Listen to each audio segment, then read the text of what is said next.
The universe has many stars and it falls on Earth also. When it falls on Earth, it creates something new. Einstein was among them. He had a beautiful mind. So, what a beautiful mind Einstein had, that we will see in this text.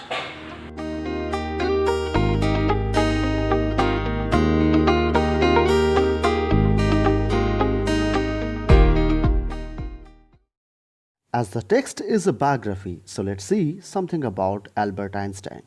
Once he said, imagination is more important than knowledge. And obviously, yes, in students' life, imagination is important than the knowledge. Let's read the text. Albert Einstein was born on 14th March 1879 in the German city of Ulm, without any indication that he was destined for greatness. On the contrary, his mother thought Albert was a freak. To her, his head seemed much too large. At the age of 2.5, Einstein still wasn't talking.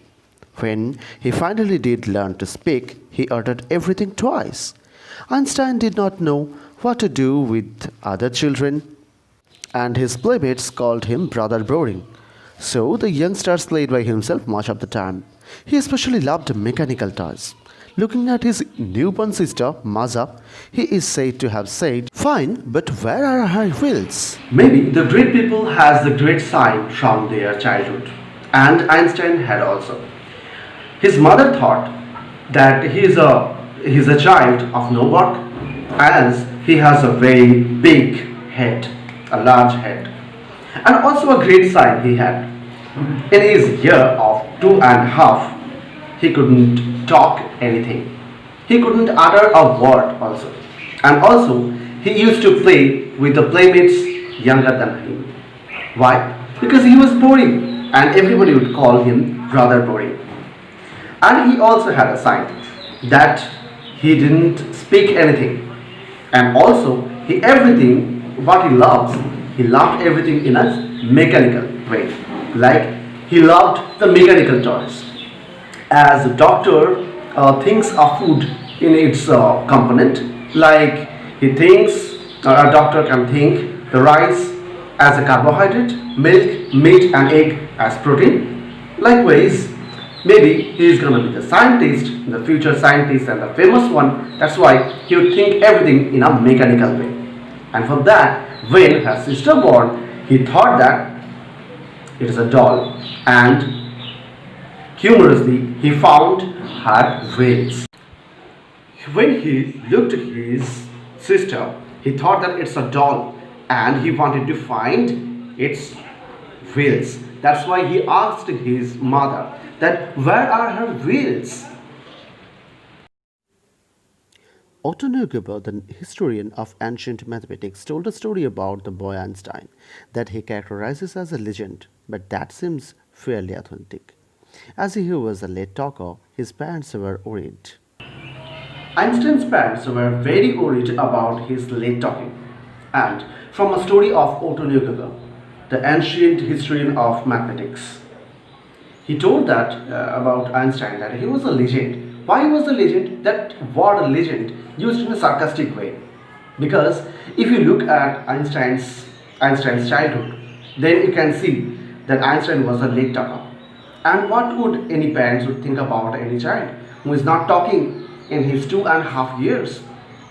They might be thinking that he would do nothing and their son will speak nothing in future. But it was totally wrong.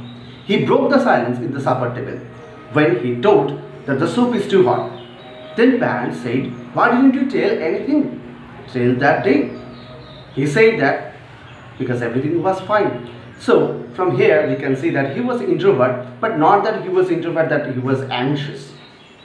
No, and he did not know anything. No, he knew anything and he knew that everything was in the order. So what to tell and why to tell? That's why he pointed out from his childhood everything in a measurement. Maybe this is a sign of a great scientist. A headmaster once told his father that what Einstein chose as a profession wouldn't matter because he will never make a success at anything. Einstein began learning to play the violin at the age of 6 because his mother wanted him to. He later became a gifted amateur violinist. Sometimes our teachers are also wrong, as Einstein's headmaster was also wrong. He said to his father that he would do nothing in his future, but he was the famous man. And now we just come to know. At the age of 6, when he was 6 years old, he was just interested in playing the violin. But what he did, he was remained amateur when he joined that violin school, and how he was playing. He continued his interest on that violin and he became the violinist, but not in a mature level. He became the amateur still. But Albert Einstein was not a bad pupil. He went to high school in Munich, where Einstein's family had moved to when he was 15 months old, and scored good marks in almost every subject. Einstein hated the school's regimentation and often clashed with his teachers. At the age of 15, Einstein felt so stifled there that he left the school. This text is not about how Einstein was beautiful and how he was handsome and looking handsome, or how his mind was beautiful. It's not that. It's just portraying the idea that how someone would be the contrast, or how someone's life would be contrast. Means one childhood, when Einstein is not going to the school, or he just hated the school, and at last he has become the famous person.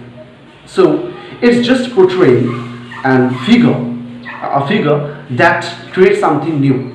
We can give the example of Rabindranath Tagore also. In his childhood, he also didn't want to go to school. But you know that who is Rabindranath Tagore? He is the worldwide famous poet. Now we are just going to talk about Einstein here. What he did in his childhood, when he was 15 years old, he went to the school of Munich. And when he saw that the school's regimentation, or school discipline was too tough, he wanted to leave the school and he left. So it's not there giving the idea that if you are not going to school and if you are just hate the school, you will be the famous person. It's not that. But it's just showing that it may be the contrast, or you can become the famous person although you don't want to go to school. So education just in your interest. Education is not bounded in a school. Education not bounded in your book. Education can be taken but from anywhere. So be in your mind, beautiful in your mind, and be interested on the education and just grow up and try to do something new. Only then you will be the new person. You will be the new face in front of the world. The previous year, Albert's parents had moved to Milan and left their son with relatives. After prolonged discussions, Einstein got his wish to continue his education in German-speaking Switzerland, in a city which was more liberal than Munich. As you all know, the Germany was not a secular country and it was not also liberal. So Einstein wanted to go to their liberal school where he can study the German-speaking Switzerland. And his parents also left him and left to the Milan, Italy. So he wanted to continue his study only in the German-speaking Switzerland. So he found a city which was more liberal than Munich. Einstein was highly gifted in mathematics and interested in physics, and after finishing his school, he decided to study at a university in Zurich. But science wasn't the only thing that appealed the dashing young man with his worldish mustache. Einstein was a gifted child. He was interested not in mathematics, also in physics. So when he completed his school, he went to the University of Zurich and continued his studies.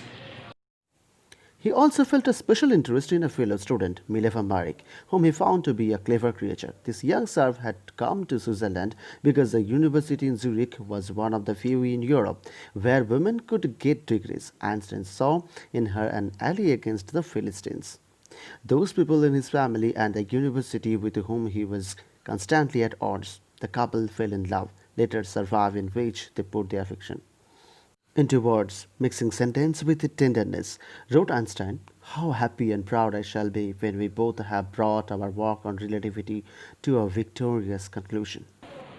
On whom Einstein drew his interest, she was Mileva Maric. Also continued his study with Einstein in the Zurich University. And this was the only one university, only the unique university where the women also could get their studies.